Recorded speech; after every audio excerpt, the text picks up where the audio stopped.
Cierra los ojos y respira profundamente, porque el invitado que tengo en este episodio de hoy es de esos que nos hace conectar con nuestros pilares, que nos hace saber lo que realmente es importante y en ocasiones hasta nos puede hacer ese clic que necesitamos para que nuestra vida vaya hacia un lugar mucho más feliz.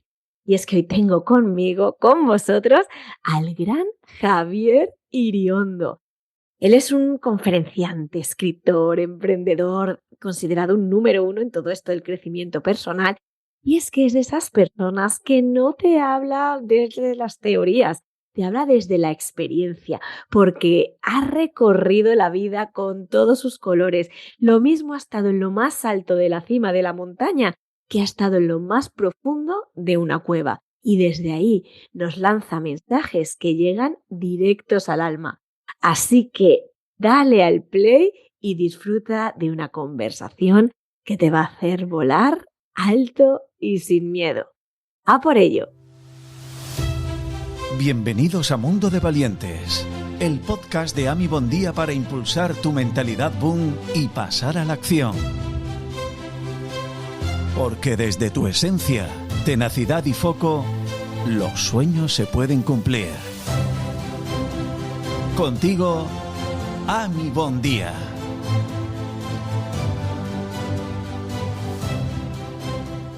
Bienvenido, Javier Iriondo. Qué honor tenerte, qué felicidad. Estábamos charlando ahora mismo antes de empezar y de las veces que hemos coincidido en Castellón, después en una cena maravillosa que compartimos con Perico y Marina de Mentes Expertas, mi hermana Patricia, que también estaba allí, y tuvimos la suerte de charlar largo y tendido con nuestro invitado de hoy. Y es una persona que obviamente ya todos sabemos a nivel profesional, el gran conferenciante que es, escritor, pero nosotros tuvimos la oportunidad de conocer la humildad y la cercanía que tiene, y eso lo convierte en una persona muy especial, con una magia que eso se tiene o no se tiene. Y en el caso de Javier, la tiene y mucho, y la vais a ver. Bienvenido, Javier, y gracias por aceptar la invitación. Pues gracias a ti y un placer poder compartir este rato contigo y con todos tus oyentes. Y sí, la pasamos, la verdad, que un rato bueno en aquella cena. Que hace falta, ¿no? Esos momentos íntimos en los cuales pues, te puedes abrir y hablar de verdad, ¿no? Que es cuando conectamos con las personas, es cuando nos quitamos los escudos y entonces somos más vulnerables, y es cuando hay la comprensión, la cercanía, la autenticidad, que es lo que nos conecta, que es lo que todos necesitamos, ¿no? Y ansiamos conectar con nosotros y con los demás, porque es lo que aporta mayor sentido a la vida, ¿no? Así que muy recuerdo de ese momento y encantadísimo. Total. De todas maneras, contigo pasa, ya me estaba pasando ahora este ratito antes de empezar la entrevista, que contigo el tiempo vuela. O sea, puedes estar charlando y tienes una conversación tan nutriente para el alma que es un regalo escucharte. Y pienso que cuando eso te ocurre, ¿no? Con ciertas pocas personas ocurre eso, es porque son personas que han transitado un camino, han recorrido desiertos y han conocido cimas y valles, y él es una de esas personas.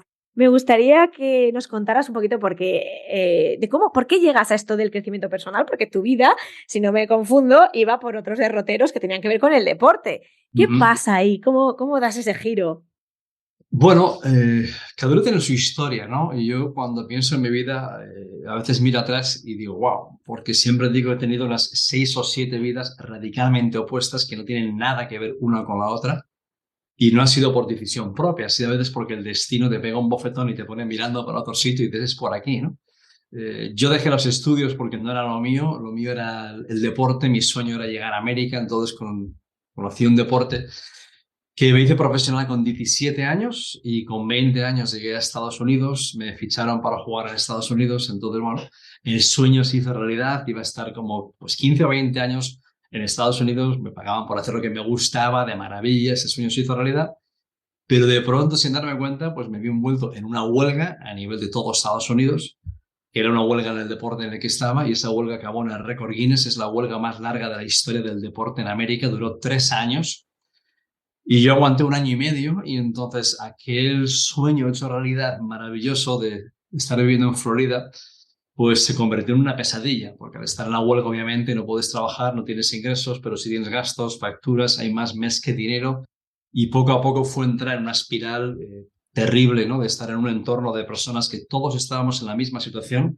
Por eso hablo mucho del entorno. El entorno te puede ayudar a creer en ti o te puede arrastrar, te puede ayudarte a subir a la cima o te puede meter en un pozo, ¿no? A mí me metió en un pozo alrededor y acabé, pues bueno, matando las penas a base de alcohol, borracho perdido por las esquinas, porque después de un año y pico de huelga donde ya perdí todo, nada tenía sentido y estábamos sobreviviendo de mala manera y no había ni esperanza ni había nada, ¿no?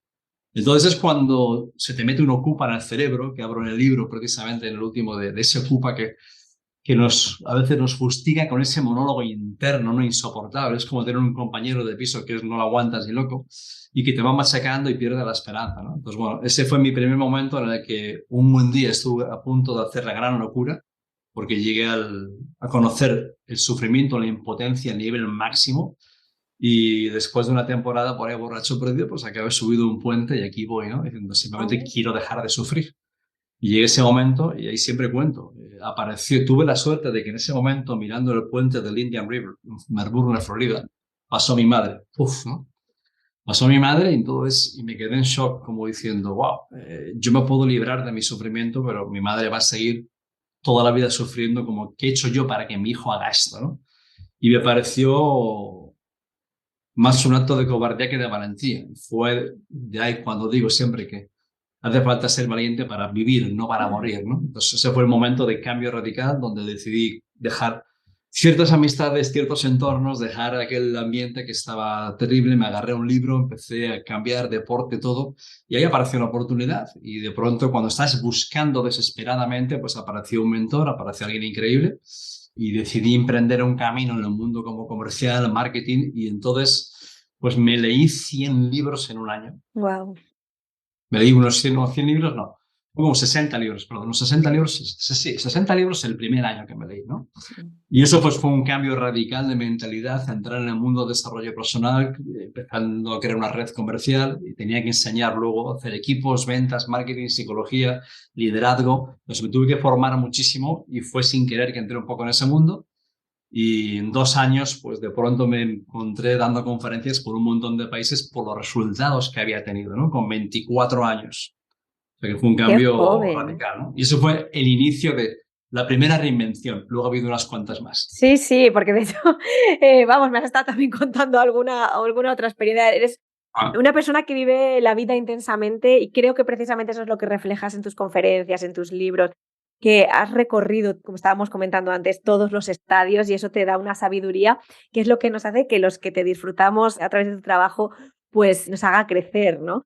Y bueno, justamente estábamos hablando antes, fuera de micro, que mira, el último libro que me he leído de él ha sido La vida te está esperando y que vibré mucho porque al final es la historia de Sofía, que es una chica a la que de la noche a la mañana le diagnostican una enfermedad, que se va a morir y qué ocurre, cómo gestiona esto y y qué aprendizajes le da ese camino, ¿no? E incluso Maya, que es una mentora que se encuentra en el camino. Y bueno, le estaba contando que también he pasado por un proceso donde los que me seguís en el podcast, pues ya sabéis que también empezó con un dolor de garganta, me quedo, yo digo, este dolor, continúo, voy a los médicos y me dicen que esto es un dolor cualquiera, y la realidad es que luego era una mediastinitis, que es una infección que ya había bajado los órganos vitales, corazón, pulmones, se convirtió en sepsis, ya que fue pues 9 días en la UCI, me llevaron al coma, 4 operaciones en 5 días, y bueno, pues claro, cuando te despiertas ¿en tampoco... qué fecha fue eso? Esto fue hace un año exactamente, en febrero del 22. En febrero del 22 empezó todo. Y en ese tiempo, cuando salgo, porque la mortalidad, como comentabas, es de un 70%, con lo cual te das cuenta, lo primero para mí fue agradecer que estaba viva, porque poner el foco en lo que tenía y no en lo que me faltaba. Pero es cierto que hay muchas cosas que tú nombras en el libro, está lleno de aprendizajes ese libro, pero que ahora he entendido, porque él nos va a contar ahora una historia que le pasó con este libro. A mí me han vibrado muchísimas cosas, pero me he quedado con 3 especialmente, que a mí me resonaron. Parece que te tienen que pasar este tipo de cosas para vivir el aquí y el ahora y que se elimina todo lo que nos da, nos enturbia nuestra mente, que realmente no tiene importancia. Luego la otra frase que me ha encantado, la aceptación como el camino para recuperar tu poder personal. El día que te das cuenta que sí, ha pasado, pero también está en ti, ¿no? El poder tomar las riendas de la nueva situación que tienes. Y la importancia de rodearnos de personas nutrientes, ¿no? Personas pila, que en mi caso pues también fue muy importante. Además, para más Inri no sabían si iba a volver a hablar. Se me quedó una cuerda vocal parada y me dijeron que no iba a volver a hablar. Así que imagínate, con lo que nos gusta a nosotros hablar, todo eso. Entonces, me encontré en este libro un libro que me ha resonado muchísimo con una frase que dice: la posibilidad de la muerte nos despierta de la vida. ¡Wow! ¿Por qué tienen que No es que pasar tenga estas que pasar, cosas para pero que a veces somos tan despertemos? brutos que perdemos la percepción, ¿no? del tiempo, de la vida, del presente. Y vivimos una vida a la carrera. Vamos corriendo. No nos damos el tiempo para parar y para reflexionar. Vamos reaccionando constantemente ante todo. Y entonces, cuando no te paras a reflexionar, tú no entiendes el porqué de las cosas. No hay comprensión. Cuando no hay comprensión, lo que hay es un montón de confusión. Una de las grandes necesidades del ser humano es sentirse comprendido. Más si es mujer que hombre, ¿vale? La mujer tiene todavía más necesidad, por eso es más de hablar de las emociones entre ellas, ¿no? Los hombres a veces, pues un poquito más como la tecnología de un botijo, un poquito más simple a veces, ¿no? Pero esa necesidad de comprensión es fundamental, ¿no? Funcionamos distintos en algunos parámetros, pero la comprensión la necesita todo el mundo. Cuando no te sientes comprendida, ¿qué ocurre? Que te sientes como un bicho raro. Entonces, nadie sabe lo que estoy pensando, nadie sabe lo que estoy sintiendo. Entonces, puedes estar rodeado de personas, pero estás en la más absoluta soledad. Es la pérdida ambigua que se llama también hoy en día, ¿no? Cuando sientes que parece que nadie te entiende, te hace caso ni te ve, te sientes invisible. Entonces, pero cuando tienes conversaciones de verdad, ¿no? Y si es cuando de pronto aparece, bueno, pues la cercanía de la muerte que decíamos, pero esas conversaciones de verdad es cuando conectas. Esas conversaciones de verdad es cuando una persona se siente comprendida. Y la comprensión es el alivio del corazón. La comprensión es lo que te ayuda a eliminar la confusión. Es lo que te aporta energía. Mucha de la falta de energía es por el ruido mental y por la falta de claridad, ¿no? Y cuando comprendes por qué te comportas como te comportas, cuando comprendes por qué te sientes como te sientes, puedes hacer algo. Mientras tanto, no puedes hacer nada. Porque si no entiendo por qué me siento así, sí. Entonces, y lo que nos ocurre es eso, que alguien te da una frase y corre, una frase mágica, ¿vale? Dame un titular, que es la gran cagada de hoy en día, por decirlo claro, ¿no? Que todo el mundo, el vídeo tiene que ser cada vez más corto, ya de 30 segundos, si no lo termino de verlo. Dime el secreto de la felicidad, pero rápido en un titular que tengo prisa, ¿no? Pues lo siento mucho. O sea, date por muerto. Es decir, si tu vida no es suficientemente importante como para darle un tiempo para parar, respirar y reflexionar, entonces lo siento. Es decir, y es cuando entiendes que dices, wow, pero ¿cómo he sido tan bruto de no entender esto antes?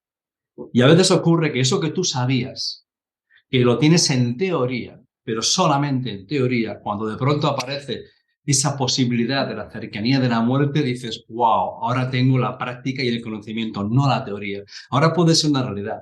Todos hemos escuchado la frase, ¿qué harías si supiese que estás muriendo? Pues iría o a saber, ¿no? Pero de pronto, como te ha pasado a ti, como me dijo pues, el médico, ¿no? De yo, una situación en la que de pronto, pues igual te quedan 4 días, ¿no? Y entonces dices, wow, entonces, ahora, ¿qué es importante? Y lo que más importante que es, ¿qué conversaciones quedan pendientes? ¿No? Tengo que perdonarme con alguien, que tengo que arreglar, que tengo que reparar, quiero irme en paz y me tengo que ir, ¿no? Pero sobre todo, lo que es, empiezas igual a vivir sin miedo. El miedo siempre está presente, pero mucho más valiente, vamos a decir, ¿no? Porque los miedos siempre están presentes. A mí quien dice, no, vivir sin miedo, digo, no, el miedo va a estar ahí, si no eres un cadáver. Pero al final utilizarlo de forma súper positiva, que hay que aprender a hacer eso. Pero es así, a veces abrimos el grifo del tiempo pensando que como que ya tendré tiempo, vivimos como inmortales, nos han educado en esa era de la seguridad, la educación todavía de la era industrial y nuestros padres y todo el mundo, entonces cuanto más buscas la seguridad, tienes infinitamente más inseguridad, sientes más la incertidumbre porque parece que tengo que tener todo bajo control y cuanto más necesitas controlar la vida, el control está alimentado por el miedo. Es el miedo lo que está dirigiendo tu vida, ¿no? Y es cuando uno tiene que dejarse fluir con lo que venga y cada reto, cada problema, verlo como una oportunidad de crecer, de aprender y de evolucionar. Y es triste que a veces, ¿no? Nos tenga que pasar algo, pues, un poco dramático. Lo mismo que cuando surge el mayor nivel de humanidad en las personas, cuando hay una catástrofe, un desastre natural, un accidente, que hay sufrimiento. Sí. Y cuando aparece el sufrimiento, se olvidan las diferencias de color, cultura, raza, creencias políticas, todo, porque queda solamente la parte humana y queda ese entendimiento del sufrimiento del otro y aparece la empatía y se eliminan las diferencias. Y cuando pasan unos días de desastre, cada uno vuelve con su ego y con su mierda, ¿no? Y cada uno vuelve en su carrera particular. Es verdad, me ha encantado, eso lo he leído en el libro también, que cuando estás en ese momento de dolor, que todos lo estás viendo, ¿no? Que enseguida empatizamos. Lo pone en el libro también, cómo al final todos somos muy parecidos, pero nos encargamos de ponernos pues trajes, corbatas y zapatos de tacón, pero qué importante sería desnudarnos, ¿no? Porque ahí es donde realmente dejaríamos a lado las diferencias y conectaríamos. Pero me gustaría adentrarnos en algo preguntarte, yo te quiero preguntar a ti, tu experiencia con el tema, cómo fue el mirar a la muerte, porque justamente tu libro, el que tienes ahora mismo como el último, La vida te está esperando, me estabas contando que a la vez que lo estabas escribiendo, y estabas escribiendo sobre una persona, una mujer, Sofía, que tiene la muerte delante de ella, va y te pasa algo, bueno, pues muy parecido. Mi pregunta es, ¿cómo te ayudó a ti todos estos temas de los que hablas en tus libros, en tus conferencias, cómo te ayudó a gestionar el enfrentarte a una noticia como la que te dieron? Bueno, lo curioso es que yo tenía el libro ya todo planificado, ¿no? Yo el plan del libro, todo lo que iba a ocurrir, la noticia, cómo reaccionaba el personaje, cómo lo transformaba en una oportunidad para conectar con toda la gente de su entorno, ¿no? Tenía muy claro lo que iba a ocurrir. Lo que nunca jamás pensé es que en el momento en el que ya definitivamente lo estaba escribiendo a formato libro, que iba a tener yo un tumor, que me iban a operar a mí y que el médico me dijese que eso te pintaba muy mal y que no sabía qué iba a pasar, ¿no? Cuando pues un tumor testicular, unas manchas en el hígado, un tal cual. Y es ese momento que, lo hablábamos antes, el destino se pone cachondo y solapa mi vida con la del personaje del libro. Y de pronto, pues me tienen que operar urgente, pero llega ese momento en el que, curioso, ¿no? Que ya no tengo que pensar cómo se siente Sofía, sino digo, ¿qué me está pasando a mí? Lo más extraño de todo es que no cambié absolutamente nada, porque lo había visualizado tanto, lo había sentido tanto, que simplemente lo que me hizo es confirmar lo que yo había pensado, y lo que yo había pensado, cómo reaccionaba, no era una locura, sino simplemente fue una confirmación, ¿no? Y al mismo tiempo fue un momento de serenidad como nunca jamás. O sea, vemos la teoría del mindfulness, el presente, la hora, etcétera. Pero cuando de pronto te dicen que a lo mejor te queda un poco tiempo, ya es una realidad. Y eso te trae al presente porque ya no vas a llegar a lo mejor a ese futuro que tanto nos preocupa, que nos roba el presente, porque vivimos corriendo para llegar a otro lugar supuestamente mejor, más seguro, lo que hace como que el presente no es suficientemente bueno. Y en esa huida, pues estás perdiéndote la vida constantemente. No somos capaces ni de valorar, ni de apreciar, ni de agradecer lo que sí tenemos. Porque nuestro cerebro se quiere creer que ahí delante, ahí está ese lugar en el que por fin cuando llegues allí, por fin tendrás la seguridad y poder disfrutar del presente. Y el cerebro magnifica el impacto emocional que alcanzar ese resultado va a tener. Y esa es la gran mentira porque es como perseguir un arco iris. No existe porque ahí aparece el animal llamado deseo. El ser humano es un animal incompleto que siempre quiere lo que no tiene y luego que consigas, cuando ya lo tienes, aparece otra cosa, ¿no? Aparece la insaciabilidad, ¿no? de la vida del ser humano y más en un mundo en el que las redes y todo constantemente te pone un cascabel tienes que perseguir algo más. Antes tú tenías que buscar la información, ahora la información te busca, te encuentra y te persigue. Y te convence de que hasta que no consigas esto no puedes parar, ¿no? Y cómo tienes que ser y cómo tienes que comportarte. Y entonces estamos en un momento de donde la sociedad y todos los mecanismos que hay del marketing es el arte de crear insatisfacción, ¿no? Para sentirte que nunca es suficiente y no estás a la altura. Y por eso hay los desastres que tenemos hoy en día, ¿no?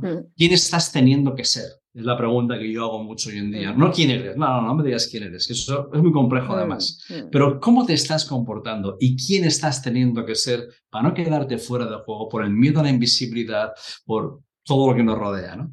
Entonces es cuando creas un personaje, que eso tiene que ver con el futuro libro que sale en octubre, y el personaje termina comiéndose a la persona. Bueno, ya has adelantado cositas, ¿eh? Luego te voy a preguntar un poco más, porque ahí tenemos un librito que está a punto de salir a la luz.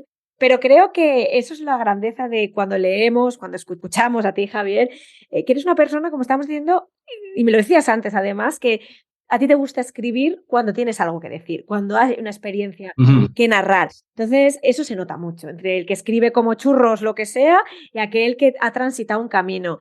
Sobre todo en este libro, ¿no? Que hablábamos de cuando ves la muerte de delante, que yo me siento tan identificada, que a mí también me ha pasado, que A mí, en mi caso, también me gusta escribir y hablar de las cosas que transito. Creo que somos afortunados de dedicarnos a lo que nos dedicamos, porque quieras que no, y tú lo has dicho en alguna entrevista que te he escuchado, la importancia de llenar tu mente, alimentarla de cosas saludables. Entonces, para cuando te encuentras en esos momentos, que es verdad que hasta que la vida no te pone ahí, no sabes si realmente todo lo que has leído, lo que cuentas es tan útil. Y cuando lo vives y tú lo has contado lo que te pasó, bueno, del tumor, lo que a mí me ha pasado, y dices, gracias por esto, ¿no? Porque te hace fuerte en esos momentos. Y quiero enlazarlo porque ya has tocado algunos temas de algo que me gusta mucho que tú dices, que hablas de los 3 mitos de la sociedad. ¿Cuáles son estos 3 mitos? Uy, madre, tengo que hacer memoria. A ver, los 3 mitos no escritos, ¿vale? Ajá. Vamos a hablar. El primero, uno de ellos, eres lo que tienes. Eso es. Entonces, si pierdes lo que tienes, entonces ¿quién eres? Entonces es como que parece que tengo que estar consiguiendo algo más, demostrando algo más. Y precisamente cuando una persona puede tenerlo todo y sentirse la persona más vacía del mundo. Hay personas que le han dado todo, le han puesto la vida fácil y es la vida más vacía y sin sentido que existe, ¿no? Porque creemos, ¿no? Si tengo esta casa, si tengo este coche, si tengo esta posición, mira cómo me van a mirar los demás, ¿no? Entonces, uno de los motivos de suicidio más importantes es la pérdida de identidad.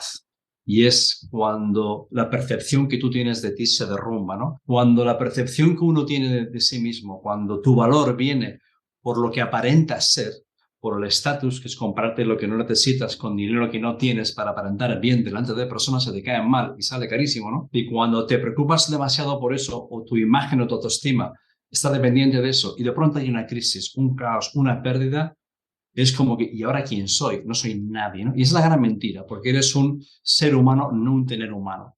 Y al final, el gran reto es construir una identidad tal, digna de ser querida, una identidad que tú te valores, que tú te aceptes, ¿no?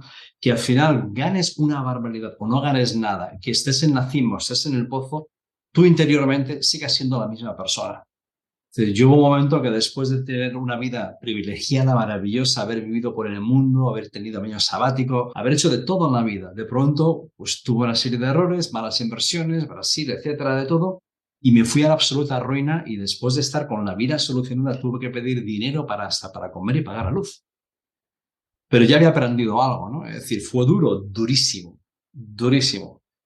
Pero de alguna forma la identidad interior estaba en parte construida. La nobleza, el honor, toda la parte de la dignidad estaba intacta. Eso no me lo puede quitar nadie. Me pueden quitar todo, pero no eso. Entonces, cuando tu identidad está más fuerte, te levantas mucho más rápido de cualquier debacle porque tu identidad es más poderosa, ¿no?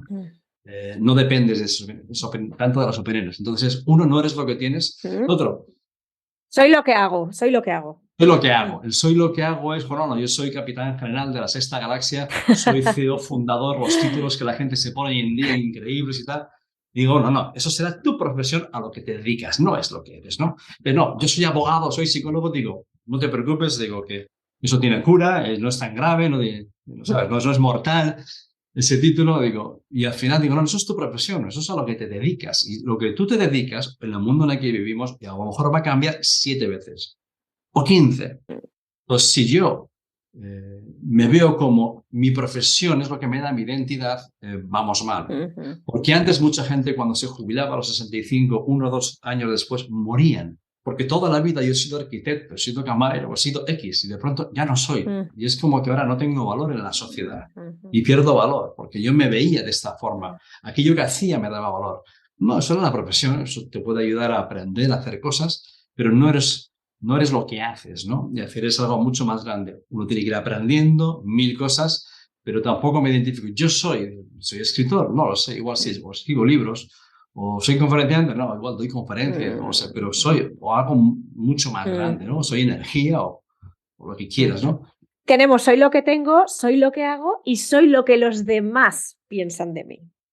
Claro, y esa es la tercera, que es lo que lo remata. Si yo dependo de las opiniones de los demás y esa dependencia, ¿no? Entonces, ¿qué ocurre? pues si cierras el círculo del desastre, porque entonces necesito tener, necesito aparentar, necesito demostrar, y esto es un comportamiento que en las redes sociales han magnificado a lo bestia, la necesidad de reconocimiento, ¿no?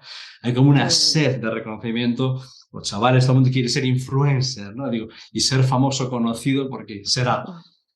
Pero al final digo, pues tampoco, ¿no? Es decir, al final si te dice, oye, mira, pues qué guapa eres. Ah, no, espera, que me he mirado bien. No, pero qué fea eres. Pero qué simpática. Ah, no, pero qué tonto es. Entonces, eres una marioneta. Si tú no tienes claro tu identidad, eres una marioneta en manos de los demás, ¿no? O voy a tener un comportamiento para buscar la aprobación de los demás o reconocimiento de los demás. Al final, tú eres tú, ¿no? De esto hablo un poco de forma distinta e interesante en el nuevo libro, ¿no? Y hay un tema muy curioso, es decir, de lo que hace tu cerebro. Te cuento un caso, ¿no? Algo de lo que hablo en el libro. Esto es un spoiler, ¿no? Para que veas lo que hace tu cerebro. Exclusiva para los valientes. Pero eso hace tu cerebro, el mío y el de todo el mundo que escuche esto, ¿de acuerdo? Es quién eres tú cuando entras en un lugar, ¿vale? Vas a una fiesta o vas a una reunión, vas a un evento y hay un montón de gente. Tu cerebro automáticamente hace una cosa, aunque tú no lo sepas, no te des cuenta y aunque no lo quieras, tu cerebro pone un radar y hace un escaneo de todo el mundo, mira a todo el mundo y en cuestión de segundos llega a una conclusión. ¿De quién eres tú en ese evento? ¿Estás a la altura o no estás a la altura? ¿La gente son como tú? ¿A qué bien? No, la gente aquí parece más importante, la gente parece el éxito, entonces soy inferior. Aquí la gente no está a mi altura, entonces me siento más seguro, me siento bien. Es decir, ¿quién eres tú? ¿Dónde vas? Y entonces el cerebro hace eso. El cerebro es una máquina de compararnos, ¿no? Por cómo he visto, por tal, ahora me sobra un año, me sobra un kilo, me falta un centímetro de altura, es decir, debería haber conseguido más a esa altura. ¿Quién estoy? Y esa comparación estáis sin darnos cuenta. Al final, el trabajo es de que tú tengas una identidad. Yo soy yo, independientemente de dónde esté o en quién esté. Y un día estoy dando una charla en la cárcel y estoy con una persona que no ha pisado la hierba 20 años. Y ayer, por ejemplo, estaba dando una charla pues, con la empresa Howard y Land Rover y con el director general y con gerifantes, ¿no? Pero yo soy la misma persona y hablo igual a las dos personas. ¿Por qué? Porque los dos son seres humanos y los dos tienen los mismos miedos y los dos tienen las mismas dudas. Y al final, cuando quitas el envoltorio, somos infinitamente más parecidos y todos buscamos ¿qué? Sentirnos comprendidos. Buscamos ¿qué? Queremos creer más en nosotros mismos, queremos sentirnos vistos, queremos sentir que importamos. La diferencia es qué creemos que tenemos que conseguir para sentir eso. O sea, ya nos has dicho un poquito temas que vamos a encontrar en ese nuevo libro que tiene pinta. Una pregunta, ¿va a ser también novelado? Como todos. Muy bien, tu estilo. O sea, novela total, vamos a encontrar al Javier Iriondo que nos gusta. Novela muy actual de este momento. Vale. Muy actual. Porque uno de los capítulos trata sobre un poco la extinción de la autenticidad. Cuenta de todo esto. Oye, nos estás dando aquí una exclusiva maravillosa para todos los oyentes, ¿eh? Qué regalo, qué bueno. Mira, y como hemos hablado también de los 3 mitos de la sociedad, hay algo que creo que también está vinculado, que en tu caso también lo has comentado y me parece muy interesante, que es el tema de, se habla de crisis económica y de muchas crisis, pero ¿qué pasa con la crisis de la esperanza? ¿Qué es esto y cómo podemos acatarla, ¿no? Gestionarla? Esa es la peor de todas. Mira, si tú lees el libro más citado en la historia de la literatura de desarrollo personal y de psicología, el libro más citado siempre ha sido El hombre en busca de sentido. Me imagino. ¿Vale? Entonces, es muy tan sencillo como diciendo, ¿quién sobrevivía en Auschwitz? ¿El más inteligente? ¿El más fuerte? No. Simplemente el que tenía esperanza. Las personas que tenían esperanza, que pensaban que a lo mejor todavía tenían algún familiar vivo, los que pensaban que yo un día montaré una panadería y soñaban con el olor del pan y un croissant, y los que tenían alguna esperanza, algún sueño.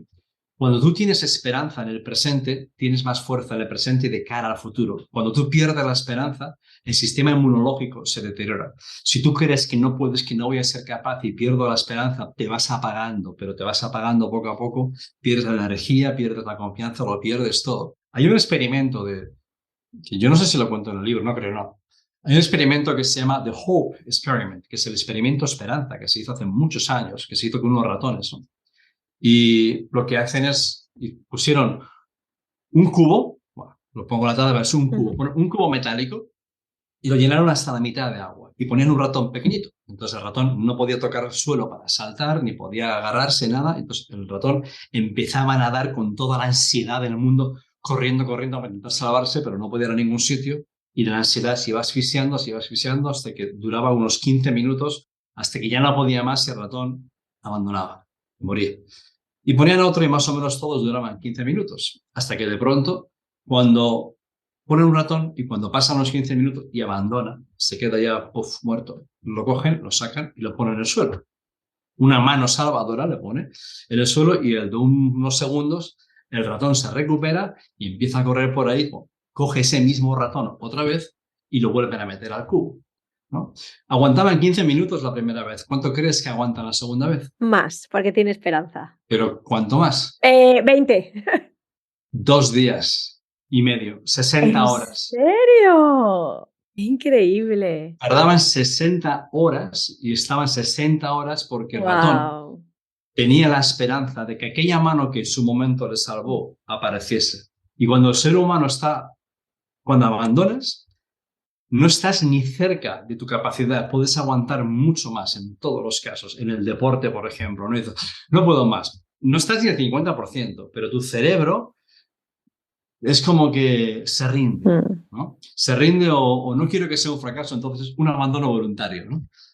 Pero todos en el deporte y en todos los aspectos somos capaces de mucho más, pero por eso necesitas un porqué. ¿Por qué te vas a volver a levantar? ¿Por quién te vas a volver a levantar? ¿Por qué te vas a sacrificar? Y necesitas ese objetivo, ese sueño, esa meta, esa visión de algo esperanzador, algo que justifique el sacrificio, algo que justifique el sufrimiento, algo que justifique. No, quiero conseguir.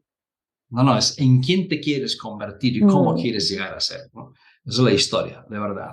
No es lo que logro, sino en quién me convierto en ese proceso. Pero sobre todo necesitas ese algo inspirador que es muchísimo más importante que la motivación, ¿no? ¿Qué es la motivación? Bueno, la motivación es una energía que contiene una emoción positiva y que te impulsa para conseguir algo. Y esa emoción positiva sabemos que se logra porque tienes un objetivo digno por el que luchar, ¿no? Algo es la dopamina que se genera por la posibilidad de lo que puedes conseguir. La dopamina es la hormona de la motivación. Luego tienes la motivación positiva y la negativa, no tenemos tiempo para esto y es más complejo. Luego está la admiración, que porque ves a alguien que admiro a esa persona y eso te ayuda a sacrificarte porque tiene cualidades y valores, que hay algo de eso en ti que apelan a la dignidad y te ayudan a superarte. Y luego ya viene la inspiración. Y la inspiración es la más potente de todas, porque la motivación es por algo externo. Pero inspiración viene de in spirit, de en espíritu. Y es cuando estás en espíritu conectado con algo más grande, conectado con algo superior, cuando tienes un porqué realmente mucho más relevante y que no tiene nada que ver con algo externo que nadie puede ver ni tienes que demostrar. Tiene que ver con algo profundo en ti. Es decir, no soy todavía lo que puedo ser. Hay algo mucho más grande dentro de mí retenido. Quiero llegar a ser ese algo más. ¿Cómo me quiero comportar, sentir? ¿Qué quiero lograr? ¿Qué quiero contribuir? ¿Cómo quiero ayudar? ¿No? Entonces, ese algo es lo que tú llevas dentro, que es esa parte inspiradora que siempre está dentro de ti. No depende de algo externo. Y eso es la inspiración, que es mucho más potente que la motivación. ¿Podría ser el propósito? ¿Lo podríamos llamar propósito? Uy, has tocado la tecla. ¿Sí? ¡Uy, madre mía! Delicado. A ver, es que el tema de propósito, yo creo que en los últimos años ha habido un montón de distorsión, ¿no?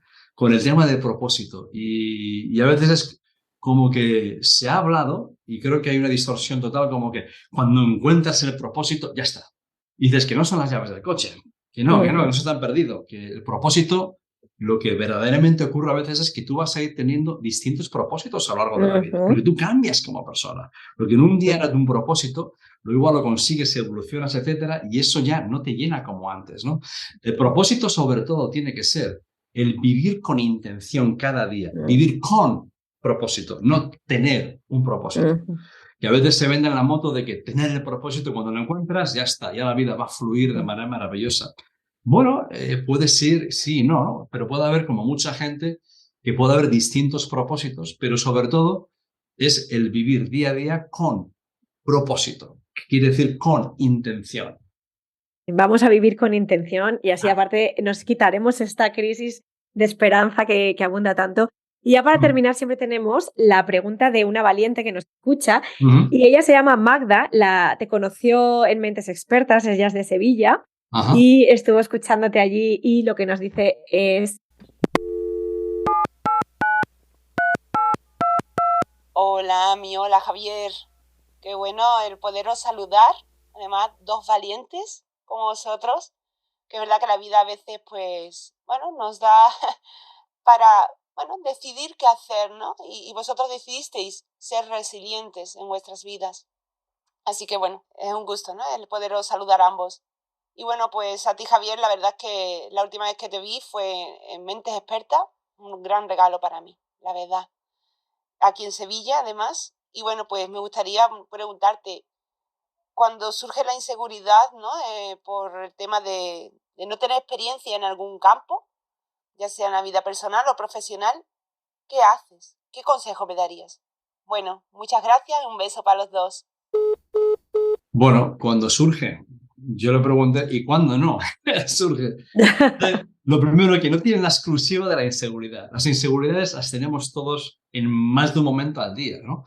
Porque ocurre que tú te levantas y dices, hoy me siento capaz de hacer que las cosas pasen, hoy me siento con confianza. De pronto una llamada, un WhatsApp, un email y la confianza se divorcia de ti y se va con otro. Y dices, joder, y te conviertes en un mar de dudas, ¿no? Ha habido algo que has escuchado, te han dicho, que has pensado, que ha tocado una tecla y activa la tecla de la duda y del miedo y de la inseguridad.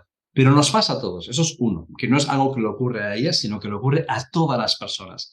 Da igual quién sea. O sea, yo me toca hablar desde con un jugador de Real Madrid ultraforrado a con una persona que está en la cárcel, a con mujeres maltratadas, o sea, de todo. Me da igual. Y todo el mundo. Yo no conozco todavía a nadie que de vez en cuando no se fustigue a sí mismo y que no tenga dudas y miedos.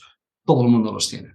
Entonces, cuando surge la inseguridad, es el remedio de toda la vida desde los estoicos y los filósofos griegos y todo, que es sumergirte en tu propio desarrollo personal, el elevar tu nivel de conciencia, en meterte, en sumergirte entre libros y escuchar, leer, aprender.